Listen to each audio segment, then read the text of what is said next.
On this episode of Out and About in Simcoe County, it was a little unusual. We were on our way to Gratrix Garden Lilies. Yep, and we ended up breaking down on the side of the road. So we decided, hey, here's a big green space, let's go check it out. And it's perfect. It's on the side of the road. We don't recommend you pull over and just start looking, but while we're waiting for a boost, we're gonna take a look around. Let's see what we can find. And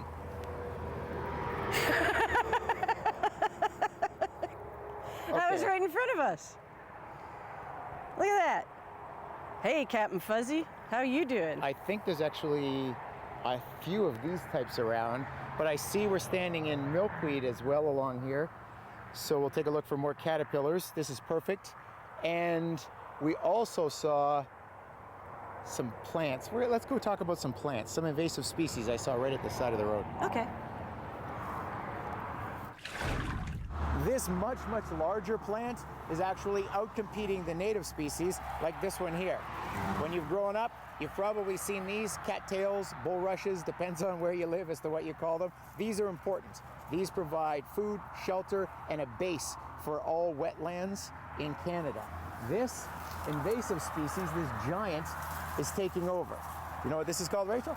Phragmites australis. It's actually, there's some native species of Phragmites here, but these ones are definitely not native to Canada. They are actually sometimes referred to as elephant plant or elephant weed because it was thought that they were brought over with circus elephants, which is kind of funny, but that's been since the 1920s.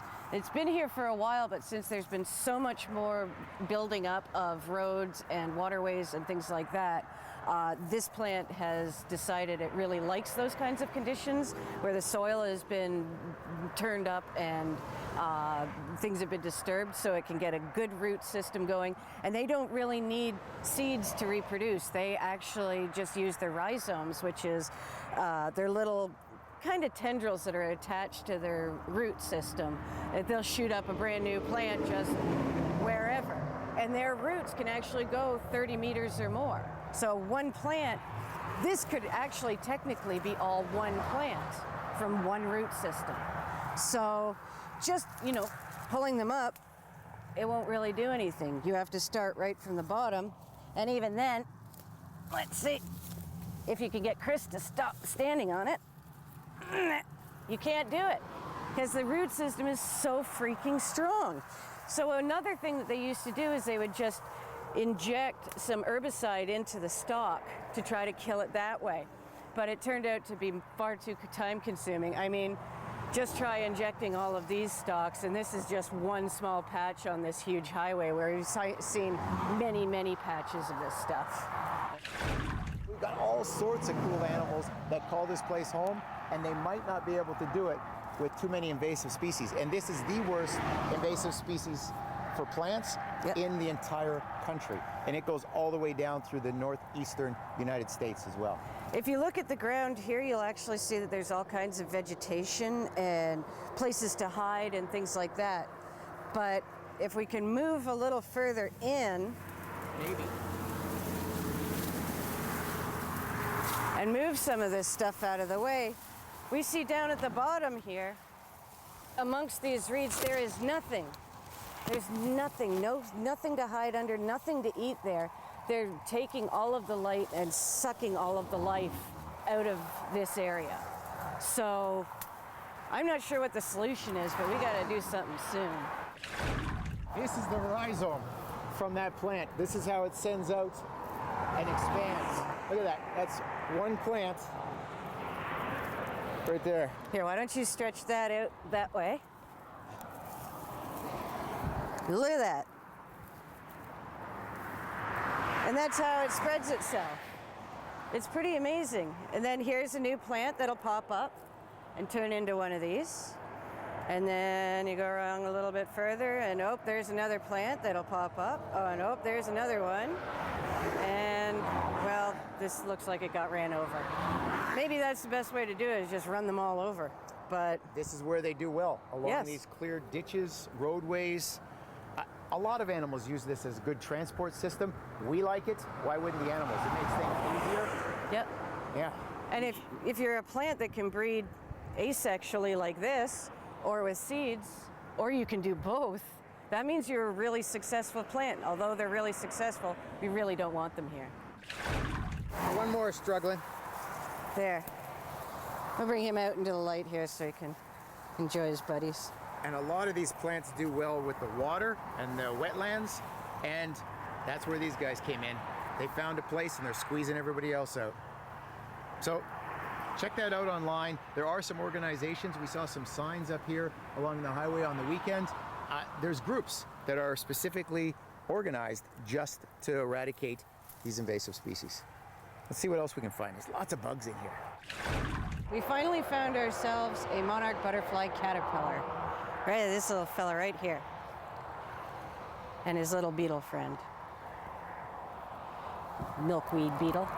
And he is just chewy chomping his way right through, well, probably this whole plant.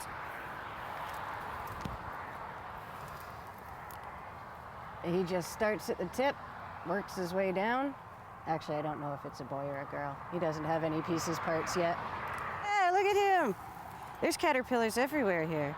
That's not a monarch, so no. He wouldn't do very well on that. They don't even look like they're related. Hey, nudie. Wow, they don't like each other at all. Caterpillar wars. That's actually kind of funny. All right, buddy. I'll take this one. There, he caught himself. He's good to go. I will take this one and put him back. I did not expect that caterpillar to get so defensive about his... Oh, they're very protective of their plants, their food, their lives. Wow. I don't know what he is. I'm going to have to look him up when I get home. And that is only one stage of the caterpillar's life. Well, whatever it's going to be, a moth or a butterfly. Look how pretty that is. Well, pretty in a don't eat me, I'm going to make you sick kind of way. Yeah. Yes. But we need to see more of these. Lots and lots more of these.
Praying mantis.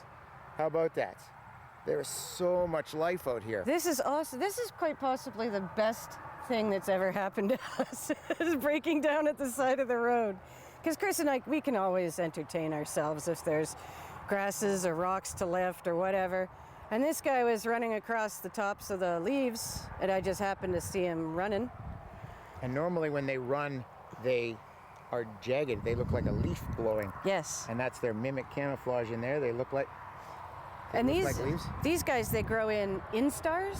Is that how it is? They start off as a nymph and then they go different instars until they reach maturity when they have wings and full ability to sexually reproduce. And so we don't even know what sex this one is until... And they become predators. They're so smart. Those great big legs at the front scissor out, and they've got hooks on them. They grab their food. Caterpillars, flies. Maybe not monarch caterpillars. Not monarch. You know, that big woolly one. The caterpillar with the fur coat we saw. And then it would pull it in and then start chewing. But they also eat each other. Oh yes, very cannibalistic. Everybody knows the story about male praying mantis having to be careful. And that's where they got their name, with those legs that come up. It looks like they're praying. But see, they're just legs, because insects have 6 legs. Spiders, all arachnids have 8. So you got 1, 2, 3, 4, and the 2 in the front, 6, and you can actually use them to climb as well. And they are active. They're active hunters. We're just finding all of these things right now. None of the animals seen in these pictures have been planted, all right? Look at that. You see him best up against Chris's jacket, shirt here. Look how beautiful that is. Ah! Well, it was beautiful. No, he's still beautiful. He's good.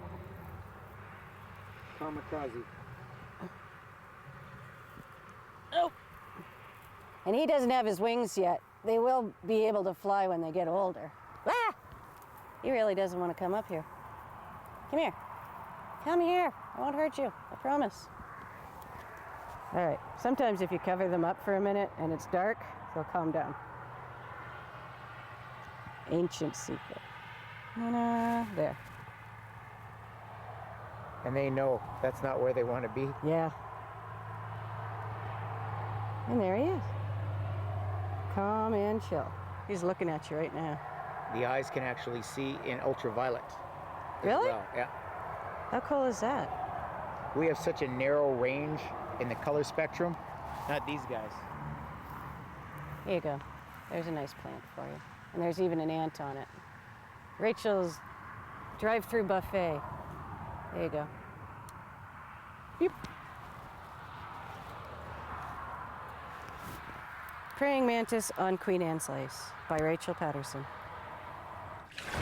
We've arrived. We finally made it to Gratrix Garden Lilies. As you can tell, we're in a garden filled with lilies. Yes. It was nice. We got some help along the way after the truck broke down on the side of the road. A fellow was kind enough to see us, come back around, give us a ride to go pick up booster cables, come back, give us a boost, and then we helped him turn around on the highway and get back on the way. We came here. That whole time we saw all kinds of critters. We did not waste our time. No, we never waste our time. And now we're here checking out the lilies. They're absolutely gorgeous. There's so many different varieties. I've only seen really the orange ones, the Canadian daylily, which is a natural native species here in Ontario and in Canada. And these ones are actually specially bred. This fellow has spent years and years and years breeding these specific lilies just for these conditions, for this environment, and they won't be invasive. And when we talked to Tom Gratrix, this is his place. He's been here for years and years and years. We like flowers and plants. We know some things about them, but Tom is going to be the man. He's going to explain to us how all these plants came to be, how they get to have these beautiful colors and different traits as well, desirable traits, and why they don't become invasive species. So you want to go look for Tom and we'll start to learn all about the liliums? Yes, I'm going to look for more lilies. We're here with Tom Gratrix from Gratrix Garden Lilies, and you can see Tom is hard at work already. Now, what are you planting here, Tom? I'm mining out daylily seedlings that I have chosen because that's what I like. So these are going to turn into these? Yes. Now, how long would that take to come into a flower like that? Next year, they're going to flower just like this, and each one of these fans will have one flower scape to it and probably produce about 10 or 12 blooms like that. Nice. Now, once you plant these, what do you have to do if you want to keep them in your garden? You have to water them in well as soon as they're planted. And in my garden, I will put about this much of my compost on top, and then I'll put a small coating of straw on top of that, and that preserves moisture and controls the weeds. So I don't have to come out and look at this bed probably for about 3 years, except to pull the odd weed that grows on top of the compost. You don't have to cover them up over the winter or anything that way? Nope, these guys are all winter hardy. You can see by the amount that's in my garden, if I had to cover them all up, how much work it would be. Oh yeah, exactly. And I'm not lazy, but I don't like to make work for myself.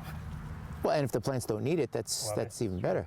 So, and that's one of the things that people like about lilies. That's why they'd put them in their garden? That's correct. They want a low maintenance plant, and lilies and daylilies are about as low maintenance as you can get.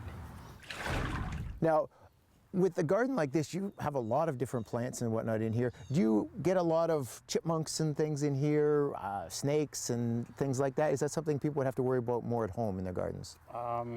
More at home in their gardens. I don't have chipmunks or squirrels out here because it's too open. Okay. There is the odd one that's brave that runs around, but there are snakes that I think are a good benefit here, and they'll be in the very thickly planted rows. Better hiding spots in there. Yeah. So There's one around here about this long and about this big around, a garter snake. nice. So that would be a female that big. That's nice. Yeah. Now, do most of the people out here, you've been out here a long time, you'd be talking with your neighbors and whatnot, are they pro-snake as well? They all understand that they go after the rodents and things that eat your, your food or your plants and things like that?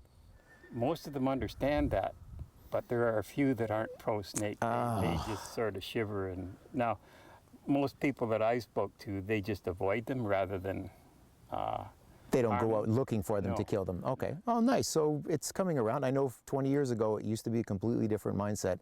People were a little nervous about snakes. When I was 10 years old, I had a different idea about snakes too.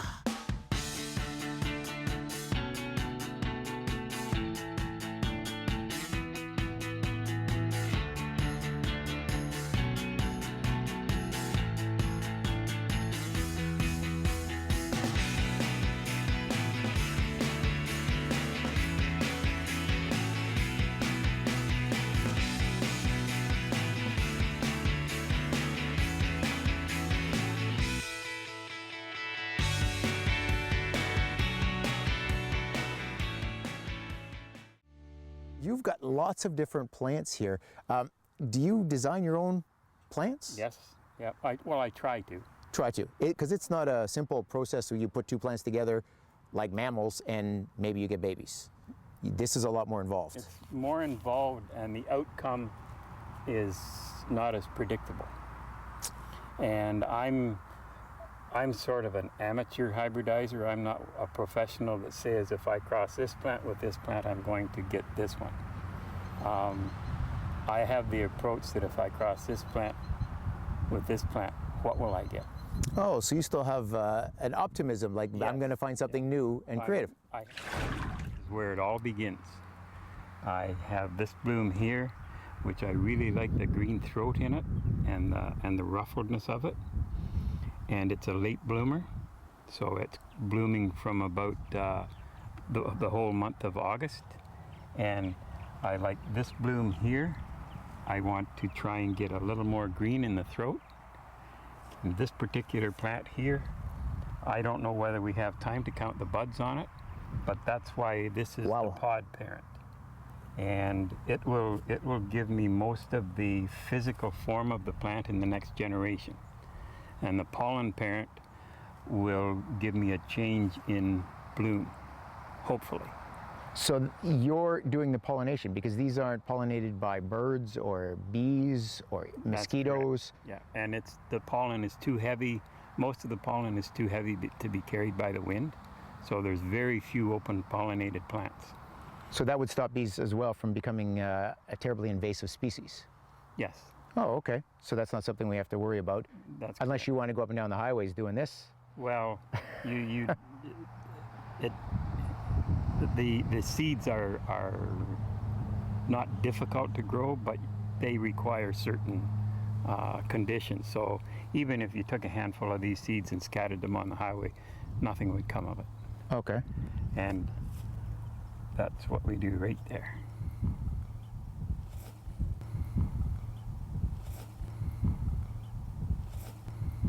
Yeah.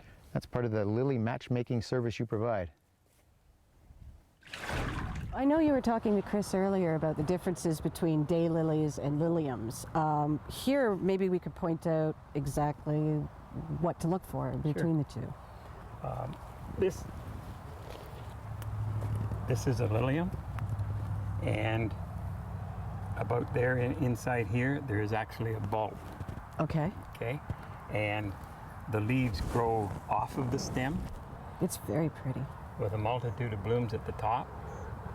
And unlike daylilies, a good bloom on here can last 7 to 10 days, depending on the weather. With the daylilies, all your foliage comes from the bottom, as opposed. It looks more like a fan. Yes, as opposed to being on the stem, and that's the actual term you use for a daylily plant, is a fan. Oh, look at that. That's a single fan there, and with this particular plant, there's 2 fans and 2 flower scapes. And these little fellas here, are these going to be brand new branches? Or will there be flowers that come out of them next year, or what's going to happen to these guys? Those are called proliferations, and they will actually form a new plant there by the end of the season. Okay. So you cut the stem here and cut the stem here, let it dry, put it in the ground, and it'll start to make roots. Really? Yeah. There's only a few daylilies that do that. So this is a very special species. This is a variety that just keeps going and going. Okay, so we have a lot of different colors and a lot of different looks. How many different species of daylily and lilium do you have here? Well, I'm going to use the term varieties as opposed to species. Okay. Okay, and there's probably 500 that are available for sale right now, and there's probably thousands of them if you include all the different hybrids that I have of my own. Wow. And I might mention too at this time, this is a good example of the flower of a daylily. Okay, this is yesterday's bloom. So this one looked like that yesterday. Yes, and this And they is, just, that's it. yeah, Like, and this is the day before. that is so weird. That's just like a day and a half, 2 days old, and it's just sad like that. You get one day. There are some varieties that will start to bloom in the evening and go all the next day, but a daylily lasts one day. And that's why it's named daylily. Yeah. I don't want to be reincarnated as a daylily. I want to be this beautiful for years. I won't make a comment there. We started out a little hard with the car breaking down and everything, but we recovered from that. We found all kinds of cool critters, and then we came here and found even more cool critters with Tom. And our great weather continued. I checked the news last night and it said today, rain, thunder showers, lightning. I'm like, yeah, you know what? I think we'll be okay. I even told you last night. I said, you know, just wait 12 hours and the forecast will be different. So have a plan, have a sense of adventure, and just go with whatever comes your way. Am I going to be able to get you working in the garden this year? I might. I saw you out think there. did a I pretty think you good need to job. work on your technique. I'll But have to get knee pads, I guess, but no, with all the different caterpillars and bugs that we saw on the side of the road, with Tom introducing us to, I don't know how many different lilies we saw. I didn't know that there was so many different lilies and that you could make so many different lilies. This guy's an artist with his flowers. Yes, he knows what he's doing with lilies for And sure. he's funny. We'll get into Tom's jokes later on, but yeah. So we got this one that Rachel's going to get to take home with her. Yes. It'll only last a day, but it'll last forever in my heart. Daylily, is that what that is? Yeah. That's, I'm going to say clever. No, he's not clever. But thank you very much for joining us again on Out and About in Simcoe County, and we look forward to seeing you next time. Pretty.